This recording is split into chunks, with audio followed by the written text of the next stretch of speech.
most of us want peace that we experience in deep sleep,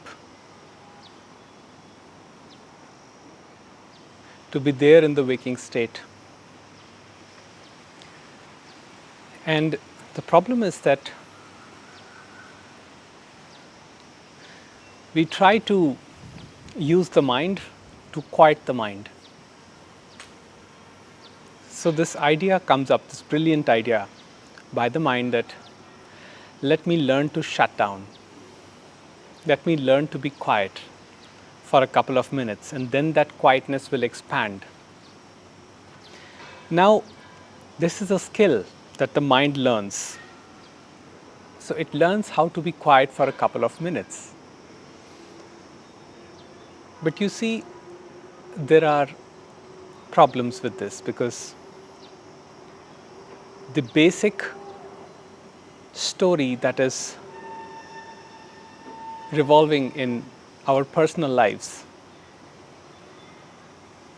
keeps lingering on in the deep trenches of the psyche. So what we do is we tell the mind that, okay, I'm going to be quiet for another 10-20 minutes in meditation. And of course, the mind does get quiet in meditation. One becomes still, one experiences peace. But then when we get up and go about our daily living, daily work, the same stuff comes up again and again. Same interactions, same people, same triggers, same reactions. And one feels as to what is one lacking, what wrong am I doing that I'm not able to experience the peace that is talked about in the scriptures by masters. And again, the problem is that teaching the mind a skill is making the mind stronger. Now, with intellect, this works beautifully in the world. For example, if I want to do something creative, I can use my intellect, my working mind, to come up with steps, to come up with plans, and I can, organize that thing very properly using the intellect. But then, what happens is, when I want to experience peace, when I want to come to this fundamental question as to who am I, what is my purpose in this life, why am I here on this plane, what am I doing here, who really am I? That is when this intellect completely fails. The thing is, without this question, without transcending this question, there is no possibility of peace. Because one will always be caught up in what is happening in the world till one understands what is one's true nature. So we go to gurus, we go to ashrams, we learn new tricks, we learn new methods, new practices. But every practice makes the mind stronger. So the moment we feel an emotional content arising in consciousness, a little bit of turbulence, our natural reaction becomes to just go and meditate and just push it. Now, meditation does help temporarily in that moment to bring some calm, but the fundamental conflict has not yet gone because the question, who am I, has not been answered. So, who really am I? That is the main question. Now, anything that changes cannot be me. Anything that is born out of acquired knowledge from the world cannot be me, because that is all transient. I acquired it. And what is acquired can be lost very easily.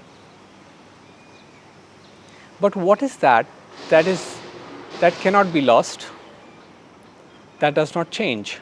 What is that? So we're talking here about new, how to let the new emerge. So the thought here is, which is a concept, for the new to emerge, the old knowledge, the known, which has been acquired by society through conditioning and through other mechanisms, by reading philosophies, scriptures, and different other mechanisms,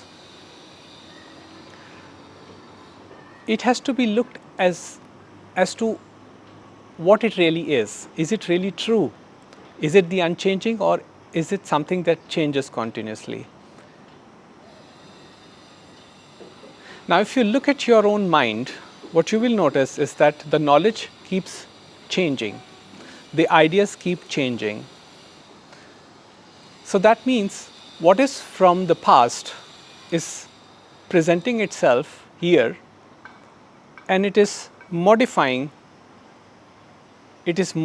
this perception that is happening right now, and creating an imaginary projection into the future.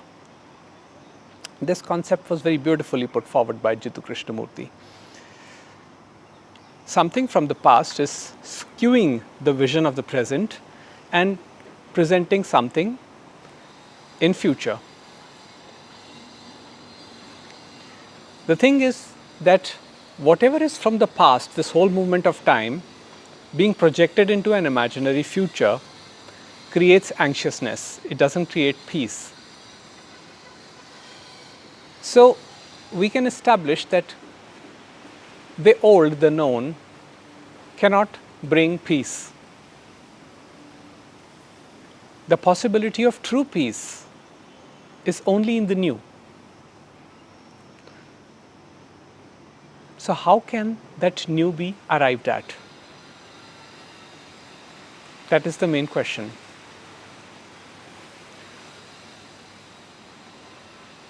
Because if you're using the mind, anything that comes up will always be a concept. It will be born out of previous knowledge.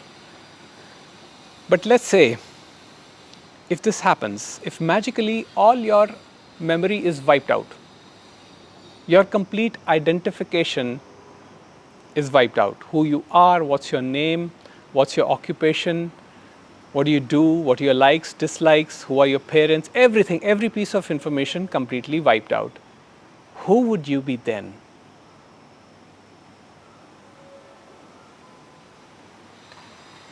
That which emerges when the dark clouds move away, is what you are is new. That means the new never emerges, it is always there. It's only the cloud of ignorance that brings this idea of you being a limited separate entity, experiencing this life from a skewed vision.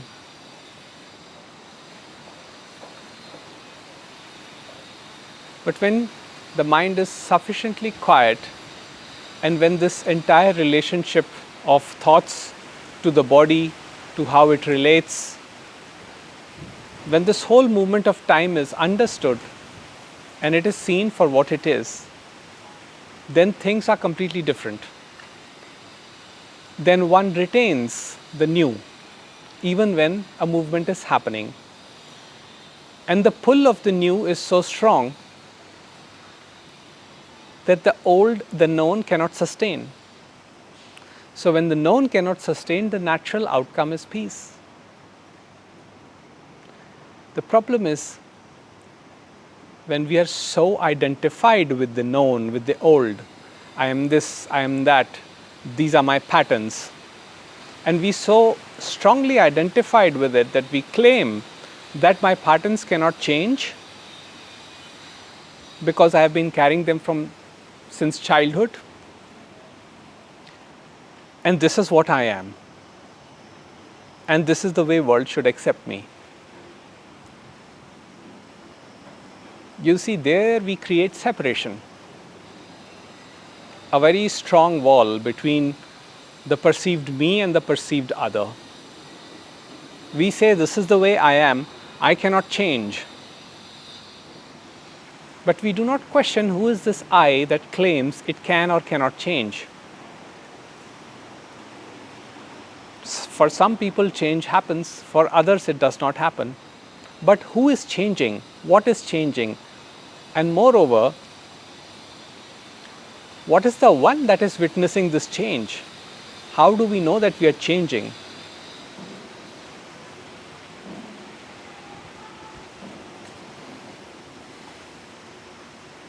So you see, new is not a point of view. New is not skewed perception. New is the total perception. New is not something that comes and goes. It's actually the old, the known, the thoughts that come and go. New is the gap between the two. Gap between the two thoughts, gap between the two words, gap between in-breath and out-breath. So when we understand that none of the past knowledge can create new as an object of imagination, we completely drop the past, which means our life is no more governed by patterns.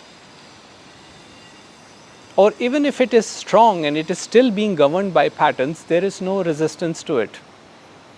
One allows it to happen. So the idea of fixing oneself, removing all traumas, all problems from life, and becoming this pristine new entity is completely flawed in my concept. Because it is still a process of becoming from the old to the new.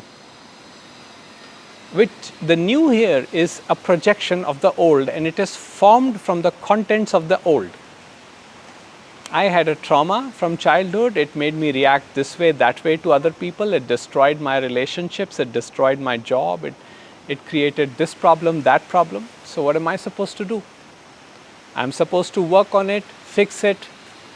But in this working on it and fixing on it to create something new, a better entity, I'm actually just pushing everything down. I'm not facing it. I'm not experiencing it.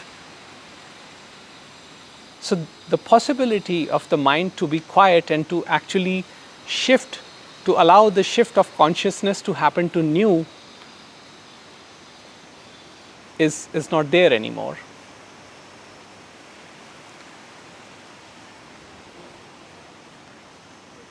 And that is why I say what is known is false. New is not time bound. Old is always time bound. It is a movement in time. This happened, that happened, this should happen, that should happen. In new, there is no such concept. It is here and now. As this, whatever is arising, it's every time it is new. Things may have repeated 1,000 times in front of you, same things, same patterns. But when the new is there, when the total vision is there, every occurrence is a new occurrence. Nothing from the past is superimposed into the present, and nothing gets created as a projection in future, which is freedom, which is peace. This is a bit challenging concept. This may require repeated hearing, but if this is understood, the fundamental suffering of humanity, I believe, will disappear. The pain will always be there because it's inevitable. We cannot do anything about the pain, but the suffering of humanity will disappear if the new emerges, new consciousness, new perception, which is total perception, not the skewed, limited perception of the individual self. This whole emphasis on individuality, fixing the individuality, in my opinion, is false, because individuality is formed from the contents of the past. The only way you know that you are an individual is because you have been told that you are an individual. For a newborn child, there is no concept of individuality. Yet the child shows amazing spontaneity, amazing skill, ability to completely explore and investigate what is happening around. But with us, the problem is we cannot self-reflect. We cannot analyze because we are always operating from the known, from the skewed vision of the known. And we want to arrive at conclusions that we have already preconceived in our minds, you see. So when we totally surrender to this whole process and allow the new to emerge, the false by itself, the known by itself begins to fall apart. And what is here is pristine. It is untouched by any thought. It is pure awareness, pure consciousness. And whatever is arising in this, that is it. So the mind does not seek peace then. Mind finds peace in every movement of life, in every identification there is a knowing.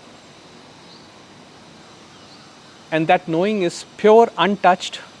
It is the source and substance of every movement. Consciousness and its content is one. So new is consciousness in its pure form, which is peace.